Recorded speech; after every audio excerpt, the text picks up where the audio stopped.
Dion, Duke was the major story of all of last season, college basketball, pretty much, with obviously with Cooper Flag, also how well they ranked on all the analytical sites and how they compared historically, making the Final Four run, and then obviously, losing to Houston the way that they did. Duke's not being talked about this offseason the Mhm. same kind of way. A little bit taking a back seat to Louisville, even in the ACC. A lot of talk about Houston. Florida just won the national title. UConn returns a lot. Houston, who beat them in the Final Four, returns a lot. Purdue. No one's really talking about Duke. Cam Boozer is taking a little bit of offense to that. He was talking this week, gave a quote, says, "We're very overlooked right now. Once the season starts, that'll change for sure." Confident, brash, or just kind of like a declaration of intent? I think he's just telling the truth. I, Fair.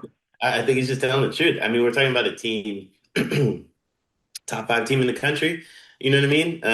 Yeah. Cameron Boozer, winner at every single stop. You return Isaiah Evans.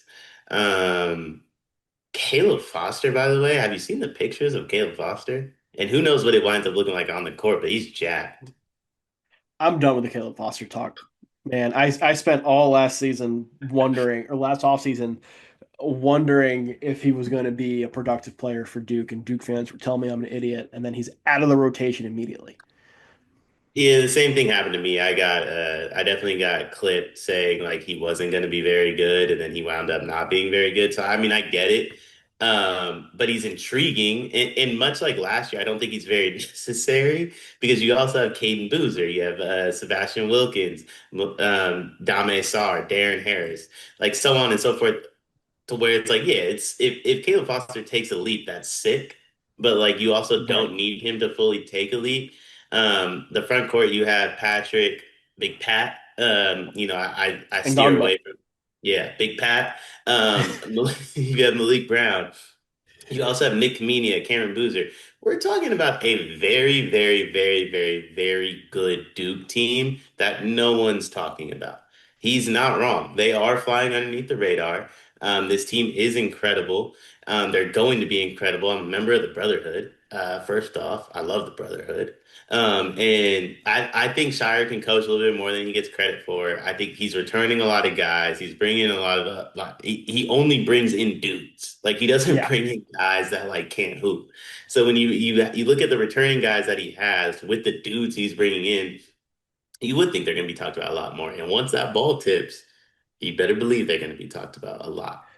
Thank you for bringing that up about Shire, because I think he is a much better like in-game coach than he gets credit for, too. Yeah. It's similar to the way I felt about Calipari in the 2000s and early part of the 2010s, where he was such a good recruiter that he's built as a recruiter and it diminished his on-court coaching, which should not have Mhm. been the case. I feel differently about Calipari now, the current version of him, but I defended that version of Calipari quite often, and I'm going to defend Shire the same kind of way. I also think that Duke is being properly viewed this offseason. Like they're not getting talked about as much. I also don't know if the ceiling is as high. Now, some of this is naturally going to happen because you had a, at least numbers wise, historically great team, and now you're not as historically great, and there's not the like notable returners from that team to carry you. There are key guys back, but they were rotation pieces last year. So you're having like a virtually entire or mostly new team with everybody in entirely new roles. That's going to diminish like offseason excitement because there's unknowns. I also I think this team can be very good. I don't know if it can be great. And I think there are a lot of other teams in the country that I feel more confident in being great. Not that Duke can't get there. Not that Duke could not go back to a Final Four. Not even that Duke can't win a national championship. Because I think that they can. But I think that would involve other teams not hitting their ceiling. I think it would involve one team not hitting their ceiling, Purdue. I think Duke's as good as any team not named Purdue. You think they're better than Houston, who returns a good part of the team But like that who? beat Duke in the Final Four. But like who are they returning? Milos Ozan, JoJo Tugler, Manuel Sharp, three of their five starters. Yeah, yeah.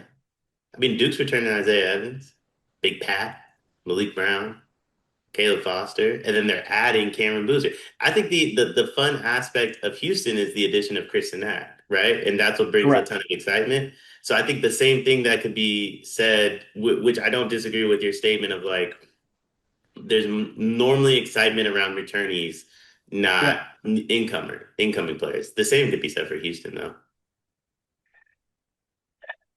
I think Houston, well, one, Houston's got enough of a program track record, right? And the three guys that they are bringing back were huge pieces for them last year. Like you just mentioned, those four Duke guys, those were all bench guys. And so you look at like Cam Boozer is going to be awesome. Is he going to be Cooper Flag? Probably not, right? Ah. I probably not.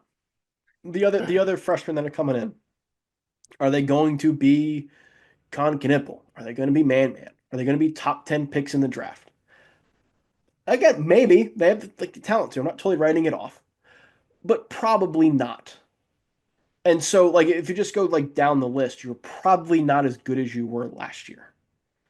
Doesn't mean you can't be great. Doesn't mean you cannot be better than you were last year.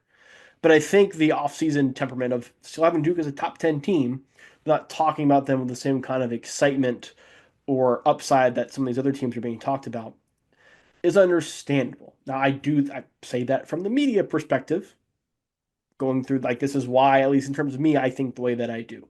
But if I'm inside that Duke locker room and if I'm Cam Boozer, I don't blame him for saying this at all because you should feel that way. I think any team should feel that way, but Duke has the talent to actually feel that way and feel legitimate in being that way. Today's video is sponsored by LabCorp On Demand. Car, do you take care of yourself? I try my best to, yeah. Like not just treat yourself to expensive meals, but like you go to the doctor and things like that? No, I just take care of myself. There's no need to go to the doctor unless I'm not taking care of myself, right? Are you afraid of the doctor, Cart? Just a little bit. I mean, if nothing's wrong, why would I go there? Listen, I'm the same way, and so are millions of men across America. But that's why LabCorp On Demand is helping millions of people like us. With their men's health test, you can get a comprehensive look at your hormone levels, your total testosterone, and you don't even have to go to the doctor. It's easy, and you get the results the next day. Testosterone, is that a big thing? It's a really important thing, Cart. Sometimes you can feel off without even knowing something's wrong. But LabCorp On Demand wants to keep you healthy and wants to make it as easy as possible. Right now, you can get 20% off your men's health test by visiting our sponsor at tryelco.com/sleepersmedia. It's simple, affordable, and honestly, it's empowering to know that you're healthy and have this info about your body. Didn't know that testosterone did all those things. I'm gonna have to take the guesswork out of this and go get my health checked out today using LabCorp On Demand. I agree. Yeah, the guys I mentioned returning are obviously bench guys, but they're bench guys because they're on Duke. Respectfully, like I mean, respectfully, like what does Emmanuel Sharp bring to the table? Isaiah Evans doesn't. Defense and consistency. Consistency, just because you've seen it. Correct. And Isaiah Evans, we've seen him be a non-factor in games. We've seen him take over games. Like the Sure. best version of Isaiah Evans, I think, is better than the best version of Manuel Sharp. But I Exactly. get closer to the better version of Sharp way more often than I get close to the better version of Evans. Or at least we But have that to this point. but that's because he had the opportunity though, right? Like when you're only playing X amount of minutes because you have a million lotto picks in front of you, it's really hard to be consistent because you don't get to go through the ups and downs. When you have a down, you get yanked for Con Knipple. That goes into my point though. That inherently means you're not as good as Concanibal. Yeah, the number four overall pick in the draft. Correct. But if you're going to step into that role, that inherently means Duke is not as good. Maybe, but you have to Correct. also. But could Isaiah Evans not like develop into like a lotto pick? 100%. I'm not saying this as that like that. I'm not thinking Duke's going to be good this year. I think Duke can be very good and all that can happen. But if you're looking at why you're like being overlooked or not talked about the same way, that right there is why. Like Isaiah You, Evans did not play because Concanipple was better. Concanipple is gone. If you're going to take that spot, I'm going to assume that we're probably not getting Concanipple level production. sure. we also didn't get Con Knipple level production from anybody on Houston, and that's why they're all still there. I would argue that's a different conversation because Milos Uzan was the first team All American caliber player for like a month last season. Who And it, tried to go to the draft correct, and didn't, correct. but tried. He also beat Duke last year. Again, yeah, yeah. But I'm saying like if the two teams play, I guess what I'm saying is Isaiah Evans filling the number 4 overall pick shoes to win the game doesn't matter because Houston has all these dudes that tried to go to the NBA draft and they're here.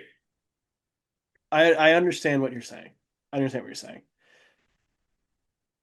I think it comes down to like with Houston in particular. I don't mean to make this a Duke Houston thing. I think it's trust. Like we trust Purdue. We trust Houston. We trust Florida because they returned the entire front court from the best front court in the country. And we saw what Boogie Fland has done. We know what Xavier Lee has done at a lower level. But we trust what UConn can be because we trust Dan Hurley and what they have coming back. Guys who we saw play more, show more flashes. We trust those teams. I think Duke Shire is still young enough in his coaching career that we don't know if we trust him the same way we trust Kelvin Sampson or Dan Hurley, right?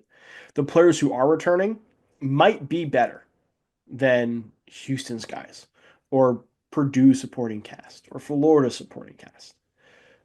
But we don't trust them enough yet. And some of that's because they were in lesser rules last year, but we don't trust them enough yet. I don't trust Florida. I want to be on record with that. Okay. I want to be very much so on record with that. I do not trust Florida. The other ones I get, if you want to say, hey, the reigning national champs are returning 3 guys, I trust them more than Duke, sure. Purdue, yeah, absolutely. TKR, Fletch, Braden. What makes Purdue so exciting though is the incoming guys, though. So it's a similar combo with Duke, but I will admit, obviously, uh, and this goes for every team in the country, no one has a Braden Smith besides Purdue. Correct. Correct. UConn, it's a combination of the incoming guys with a caravan coming back. That's in a solo ball. That's incredibly exciting too. Yeah. And I will say this: I don't think, in terms of returnees, I don't think Houston or Duke have an Alex Caravan. But Alex Caravan, another guy, tried to go to the NBA draft, could not, like, Yeah. just couldn't. So he's back. So it's like, I don't. I agree from the sentiment of like the reason we aren't excited about Duke this year is because they tried to replace what 3 lotto picks, I want to say it was. And I think they have, in my opinion, a lotto pick on this roster at the moment. I think Isaiah Evans could wind up being one.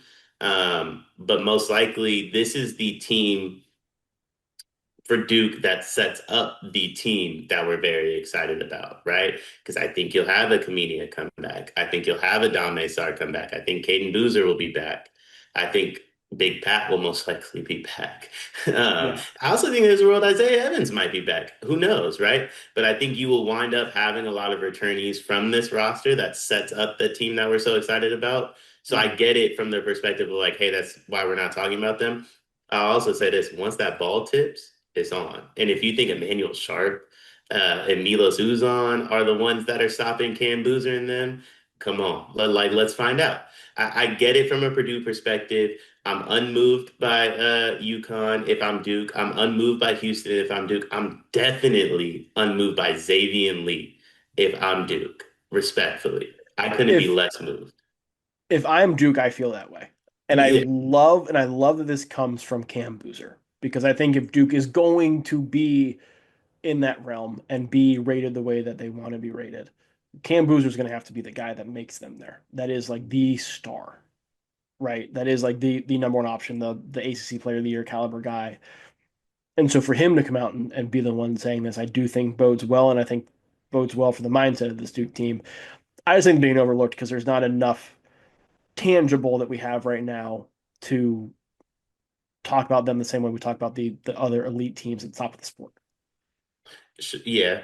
But I'll say this. This is what Cam Boozer wanted. You're playing into his hand. Not you necessarily, but if you're I driving mean, it's me too. That's fine.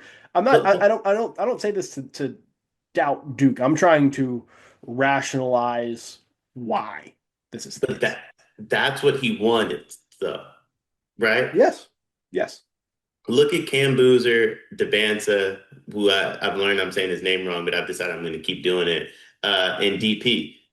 Cam's the one that's doubted. You can't convince me he's that much worse than the other two, though, based upon Yeah. what they've all done on the court.